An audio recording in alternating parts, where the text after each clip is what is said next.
இன்றே டவுன்லோட் செய்து உங்கள் ஃபேவரட் ஷோக்களை என்ஜாய் பண்ணுங்க. இல்ல சார், நாங்க எதுவும் பண்ணல.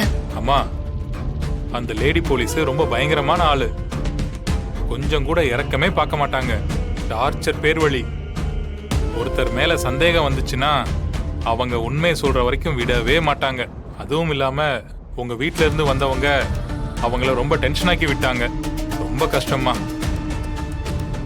நீங்க எதுவும் பண்ணியிருந்தா இப்பவே ஒத்துக்கிட்டா எதுவும் அடி வாங்க வேண்டியிருக்காது. அங்க பாருங்க, பக்கத்து ரூம்ல உங்க அக்காவை ரொம்ப டார்ச்சர் பண்றாங்க. என்னாலேயே தாங்கிக்க முடியல. என் கண்ணே கலங்கிருச்சு. அதாம்மா நான் இந்த பக்கமா வந்துட்டேன். உள்ளத்தாச்சி பொண்ணுன்னு கூட இறக்கமே பார்க்க மாட்டேங்கிறாங்கம்மா. அவங்களும் ஒரு பொண்ணு தானே, என்ன பண்றது?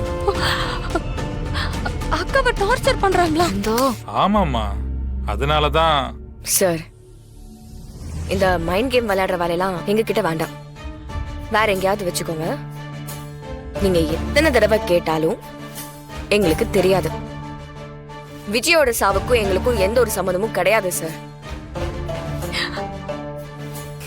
சார், ரொம்ப பேசிட்டீங்க. எப்படியும் கொஞ்சம் தாகமா இருக்கும். நீங்க வேணா போய் ஜூஸ் குடிங்க. உட்காரு. சரி, ஏதோ பொம்பளை பிள்ளைங்க பாவம்னு பார்த்தேன். அதுக்கப்புறம் உங்க விருப்பம்.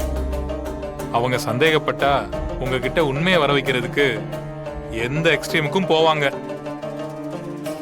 உங்க அக்கா வேற பிரெக்னண்டா இருக்காங்க. அவங்க வயிற்றுல இருக்க குழந்தைய நினைச்சாதான் எனக்கு ரொம்ப பாவமா இருக்கு. நல்லா யோசிங்கம்மா. நான் இங்கதான் இருப்பேன். ஏதாவது சொல்லணும்னு தோணுச்சுன்னா கூப்பிடுங்க. அக்கா, கண்மணி அக்காவை டார்ச்சர் பண்றாங்கன்னு சொல்றாங்களே.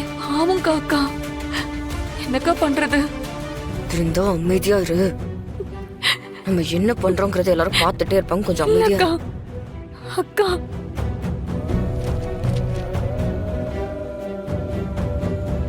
ஐயோ வேண்டாம், வலிக்குது. என்ன விடுங்க, என்ன விடுங்கன்னு சொல்றேன்ல.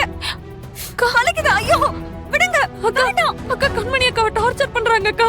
அக்கா பாவம்க்கா, சொன்னா கேளுங்க.